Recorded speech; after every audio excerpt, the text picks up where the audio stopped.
Somewhere beyond the mountains that no map dares to name, a nation breathes under banners of black and gold, its granaries full, its forges roaring day and night, its name spoken in the trading houses of 100 kingdoms with a mixture of envy and fear. Merchants cross deserts for a single audience with its ruler. Soldiers who once starved now drill in steel plate, stamped with a sigil that did not exist a decade ago. But none of them, not the ministers in their silk robes, nor the soldiers in their polished armor, remember the smell of the place where it began, the stink of sulfur and rot, the wind that peeled skin from bone, the silence of a man left to die with nothing but the clothes on his back and a wound in his side that would not close. To understand the Empire, you must first understand the betrayal. His name, before the Wasteland stripped it from him and gave him a new one carved in scar tissue, was Saren Adelhard, third son of a noble house that had spent 3 generations currying favor with a crown too paranoid to trust its own blood. He had done everything asked of him. He had won battles for a king who could not be bothered to remember his face. He had married a woman chosen for him by a council that valued alliances over affection, and when that alliance soured, when the king needed a scapegoat to placate a rival house whose daughter had been humiliated by a scandal Saren never orchestrated, it was Saren's neck they reached for, not execution that would have made a martyr, and the king was many things, but not stupid. Exile was cleaner. Exile let the court whisper that mercy had been shown, even as they dragged him in chains through the capital's lower streets so the common folk could spit on a fallen lord, even as they marched him for 11 days to the edge of the known world and left him at the mouth of the Ashfall Basin, a stretch of cracked earth and dead rivers so poisoned by old wars and older magic that not even bandits made camp there. The captain of the guard who left him there did not bother with cruelty. He simply unlocked the shackles, tossed them into the dust, and said the words that would live in Saren's skull for the rest of his life: "The king wishes you a long life, so that you may spend every day of it understanding what you have lost." Then the horses turned, and the dust of their leaving settled over a man kneeling in the ash with a knife wound in his side that his own physician, his own family's physician, had stitched carelessly. More to keep him alive long enough to suffer the walk than to keep him alive at all. The first night was the worst of his life, and he had survived 4 wars. The Ashfall Basin did not merely lack shelter, it seemed to actively resent the presence of anything that breathed. The wind came in from the northern ridges, carrying grit fine as powdered glass, and it found every seam in his ruined court clothes, every crack in his chapped lips, working its way into his lungs until each breath tasted of stone.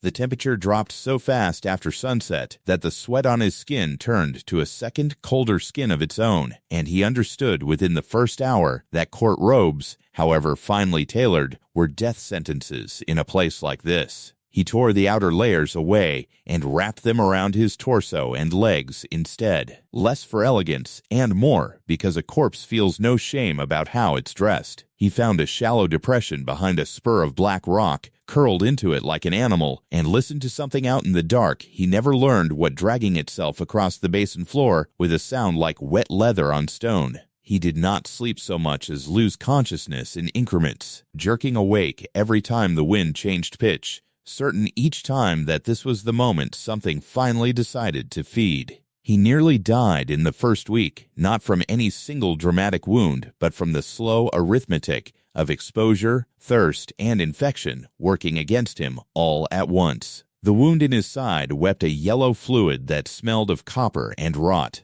and without proper care it worsened by the day. He found water eventually a trickle from a fissure in the rock that tasted of iron and made his stomach cramp for hours afterward, but water nonetheless, and he learned, through trial that nearly killed him twice, which of the basin's stunted, blackened plants could be crushed into a paste bitter enough to numb a wound without poisoning the man wearing it. He learned this the hard way. The first plant he tried sent him into convulsions so violent he bit through his own lip and lay twitching in the dust for what he later reckoned was the better part of a day, certain he was dying, almost welcoming it. He did not die.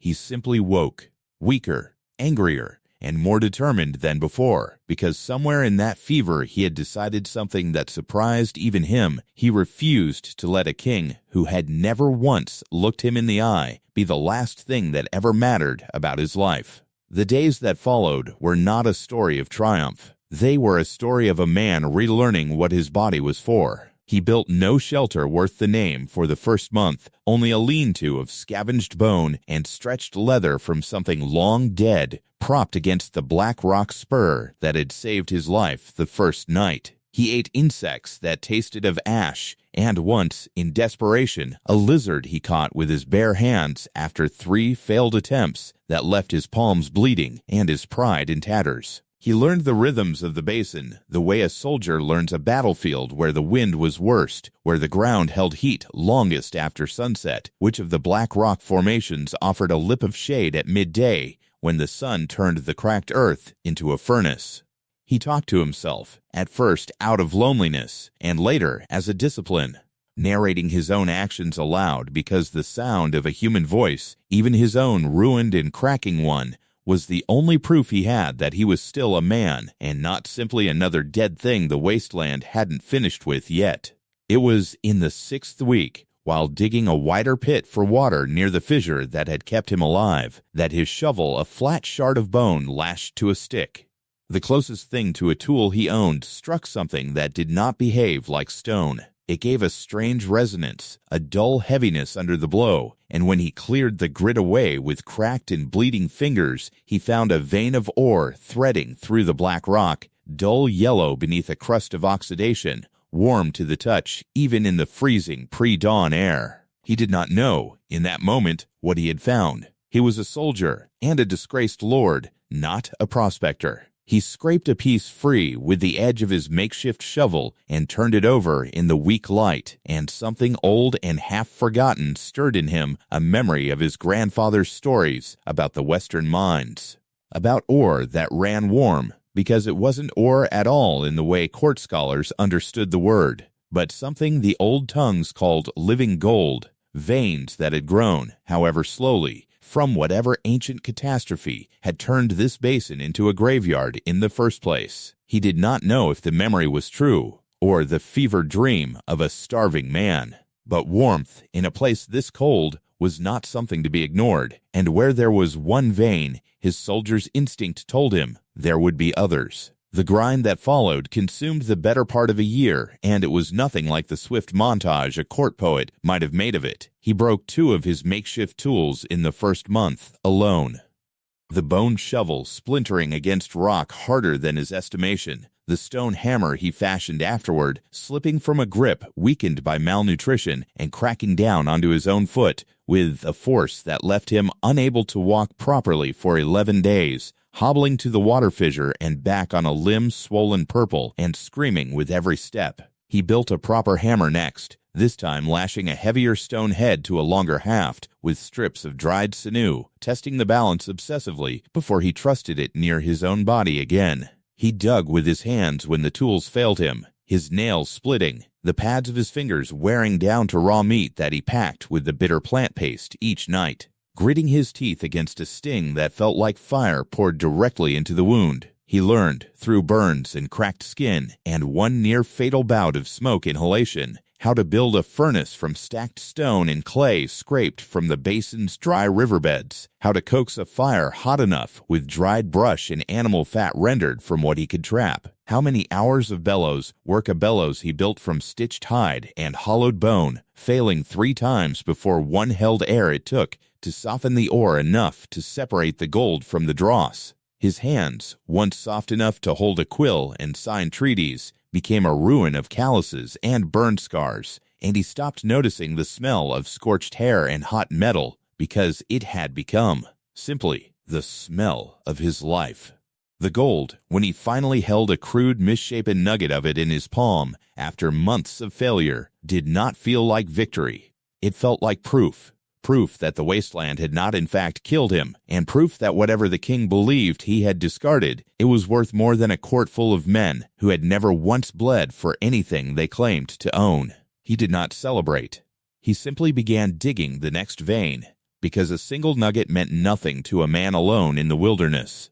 Gold could not be eaten. Gold could not stitch a wound or warm a night. Gold was only worth what someone else was willing to trade for it. And the nearest someone else was a 2-day walk through terrain that had nearly killed him a dozen times already. He found them, or rather, they found him near the basin's eastern edge, where the cracked earth gave way to a narrow, half-collapsed trade road that smugglers used to move contraband around a border checkpoint too well guarded for honest routes. There were 4 of them, hard men with the sun-cured faces of people who had spent their lives moving things that weren't supposed to move. And they looked at the gaunt, filthy, scarred figure who stepped out from behind a boulder with the calm, patient look of men who had killed wanderers for less than the boots on their feet. Saren did not run, and he did not beg, both of which would have gotten him killed.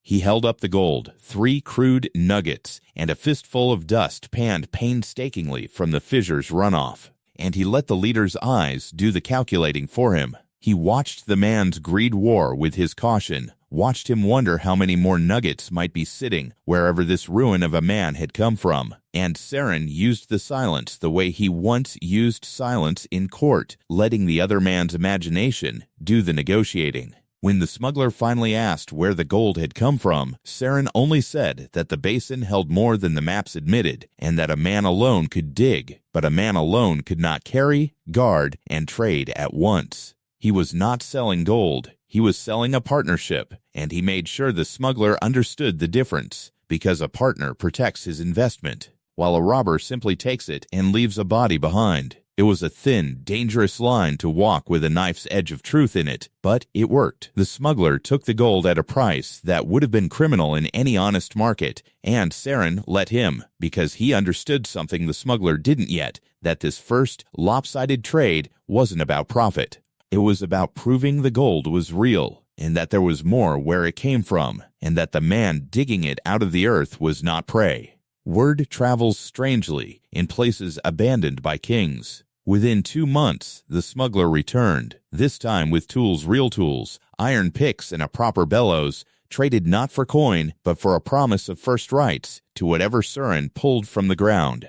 And with the tools came men, not soldiers, not craftsmen, but the basin's other refuse, a former miner exiled for a debt he couldn't pay, whose hand still remembered the rhythm of striking rock even after the drink had ruined most of the rest of him, a deserter from a border legion who had run rather than die in a war he didn't believe in, and had been surviving on the basin's edges ever since, stealing from smugglers and outrunning worse, a woman, sharp-eyed and silent, who never explained what crime had put her out here, and whom nobody was foolish enough to ask twice. Saren did not recruit them with promises of glory. He recruited them with food, with fire, with the plain, unglamorous offer that if they worked, they would eat, and if they fought for what they built, they would keep more of it than any lord back in the capital would ever let them keep.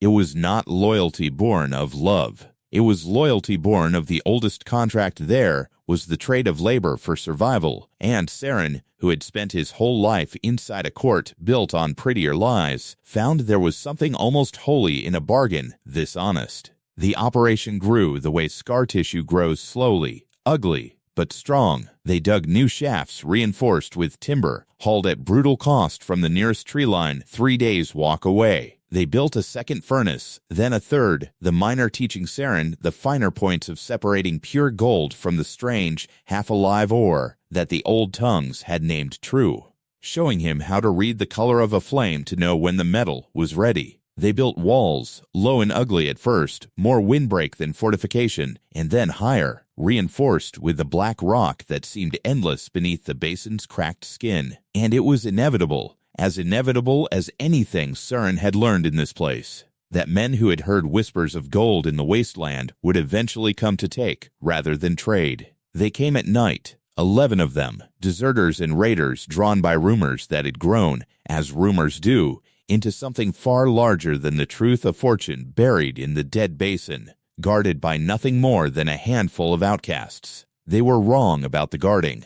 Siren had spent a year learning this ground the way he'd once learned a battlefield, and he had turned that knowledge into something the raiders never anticipated. Pit traps disguised beneath windblown grit, a narrow approach funneled between two furnace walls that forced attackers into a line no wider than 2 men, and a defense built not around numbers, but around terrain and desperation. The oldest weapons a cornered animal has. When the raiders came screaming through the dark expecting easy plunder, they found instead a killing ground. Siren met the first of them himself, the stone hammer that had once shattered his own foot, now shattering a skull, and he fought with the terrible economical brutality of a man who had nothing left to lose and everything left to protect.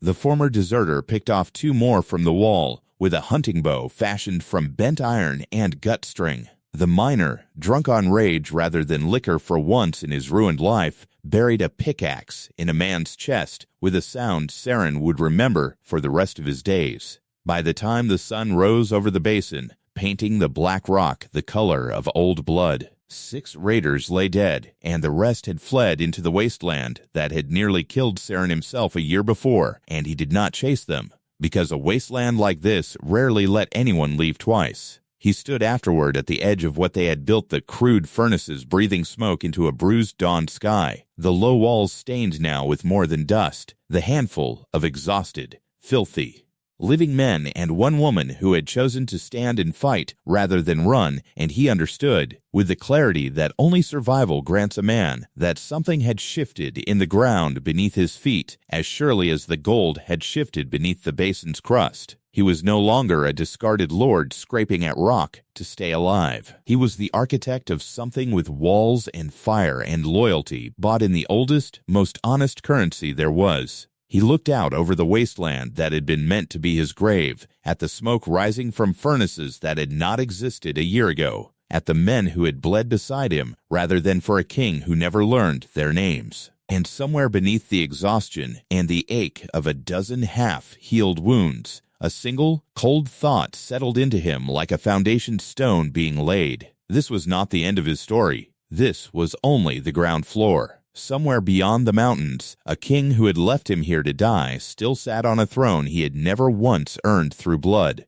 believing the matter closed, believing the wasteland had swallowed a problem whole. He had no idea what he had actually planted in that ash, and Siren, watching the sun rise fully over the first walls of what would one day be called a nation, allowed himself, for the first time since the chains had come off his wrists, something that was not quite a smile the quiet, patient satisfaction of a man who had finally found the one thing exile could never take from him, time enough to build something the king would one day have to kneel before. But satisfaction in the Ashfall Basin was a currency that spent itself faster than gold ever could. The raiders' bodies had to be dealt with before the heat turned them into a plague risk, and it was the woman whose name Siren finally learned in the grim hours after the fight was Isolde, though she offered it the way a miser offers coin, sparingly and without warmth, who insisted they be burned rather than buried.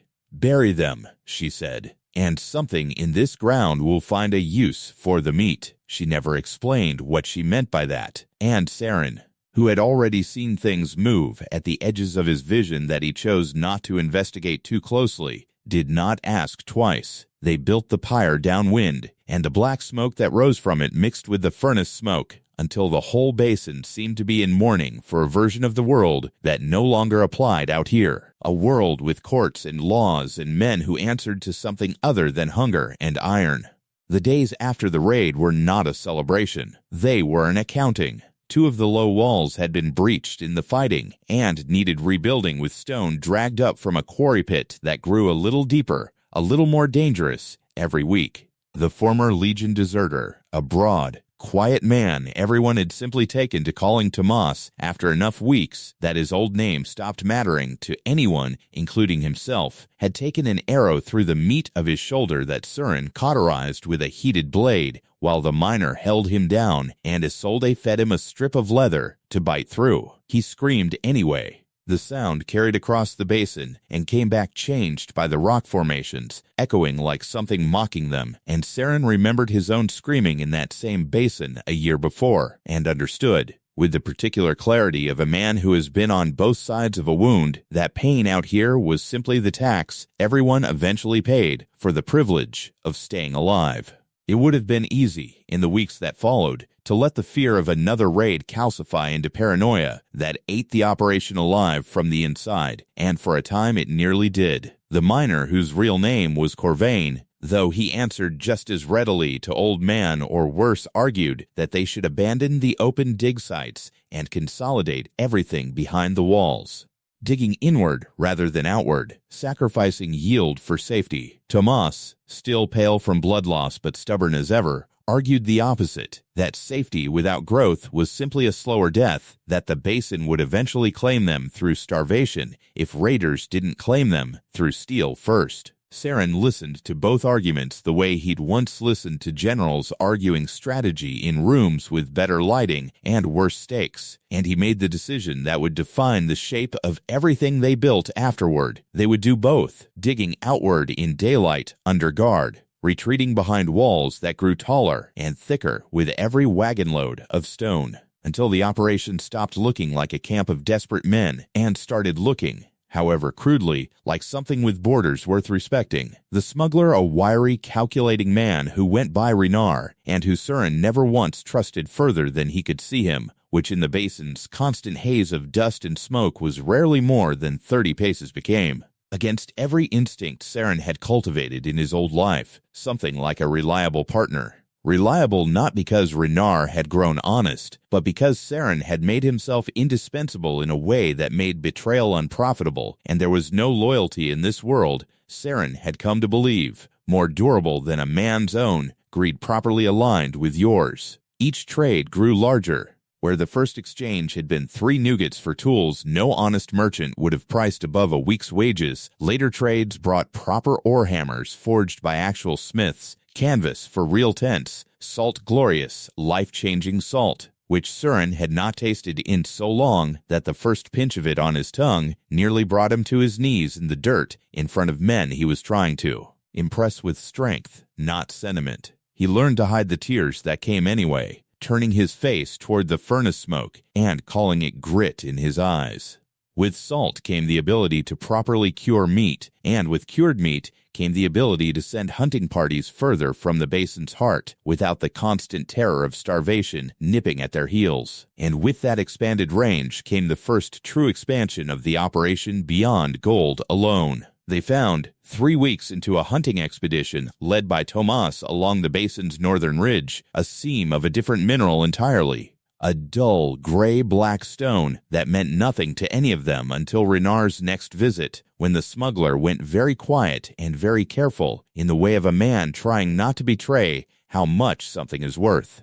It was firestone, he finally admitted, the kind burned in the forges of 3 different kingdoms to reach heats that ordinary charcoal could never touch, and a seam this size, out here, unclaimed by any crowned surveyors, was worth more in the right hands than every nugget of gold they dug so far combined. Saren did not celebrate that discovery either. He had learned, by then, that every gift the basin offered came wrapped in a corresponding demand, and the demand this time was scale. A handful of outcasts digging by hand could service a smuggler's modest appetite for gold dust. They could not, on their own, work 2 seams at once, guard an expanding perimeter, cure meat, haul water, maintain furnaces, and still sleep enough to keep their hands steady on hammer and blade alike. Saren understood, watching his small band stagger through days that stretched longer with every new demand on their time, that the operation had reached the edge of what 4 exhausted people and 1 recovering wounded man could sustain through will alone. They needed more hands. And more hands, out here at the edge of every kingdom's maps, meant more of exactly the kind of people Saren himself had once been forced to become: the discarded, the fled, the condemned. So he did the thing that would come to define him more than the gold ever did. He sent Renar back out, with a message carried in the particular, careful language of men who understand that some offers cannot be shouted from the rooftops. Word went out along the smuggling roads and the border towns where deserters and debtors and the quietly ruined gathered to drink away futures they no longer believed in, that there was a place at the edge of the world where a man's past didn't matter, only his willingness to work. and where what he built with his hands would be more truly his than anything a lord or a crown had ever let him keep. It was not a kind offer. Saren made sure Renar delivered it without kindness, because kindness drew fools and fools died fast out here, taking resources with them that the operation could not spare. He wanted the desperate, not the dreaming. He wanted people who understood, the way he understood, that the Wasteland did not forgive weakness, only respected it once it had been earned. They trickled in over the following months, not in a flood, but in the slow, wary drips of people who had learned the hard way not to trust easy promises. A blacksmith who had put a hammer through his own master's skull after one beating too many and had been running from a hanging judge for 2 years.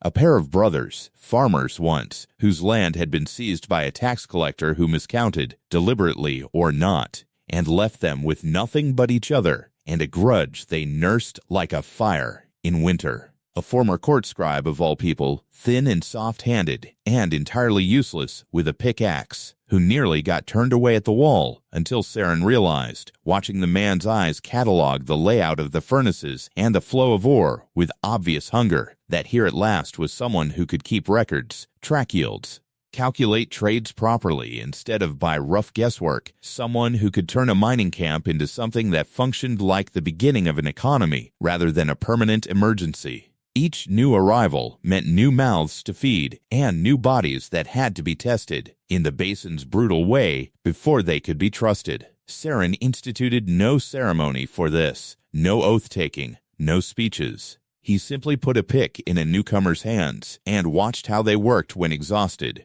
watched whether they shared water when it was scarce or hoarded it, watched how they behaved on the single occasion, 3 months into this slow expansion, when a second, smaller raid tested the walls again and revealed within a single violent hour exactly which of the newcomers had the nerve to fight and which had only the nerve to talk about fighting. 2 of the newer men ran that night, disappearing into the basin's dark and never seen again. Whether dead or simply gone, Saren never learned and never troubled himself to find out. The rest stood, and in standing, earned something that Saren found himself, to his own surprise, unwilling to call anything less than trust. By the time the second true winter came colder even than the first had felt to a man who no longer had the luxury of comparing it to a warm court chamber, because the operation now had walls to keep whole and furnaces to keep fed and nearly 20 souls, depending on decisions Saren made in the deep, sleepless hours of every freezing night, the crude camp of a single desperate man had become.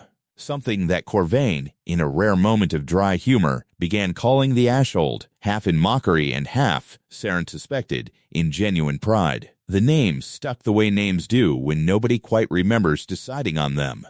There was a proper forge now, run by the fugitive blacksmith, with a skill that made Saren's original crude furnaces look like a child's toy. There were storerooms, carefully tallied by the former scribe, whose ledgers had become, without anyone quite intending it, the closest thing the Ashfall had to law. There were 2 working mine shafts and the beginnings of a third, and enough salted meat and hoarded grain, traded hard-won handful by hard-won handful through Renar's increasingly respectful visits, to survive a winter that would have killed Saren outright, alone, in his very first week in this place.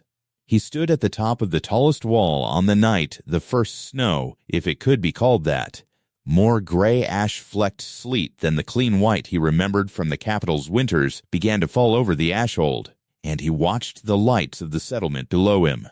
Dozens of small fires burning in a place that had once held nothing but his own dying breath, and he allowed the thought that had been circling him for months to finally land fully formed. This was no longer survival.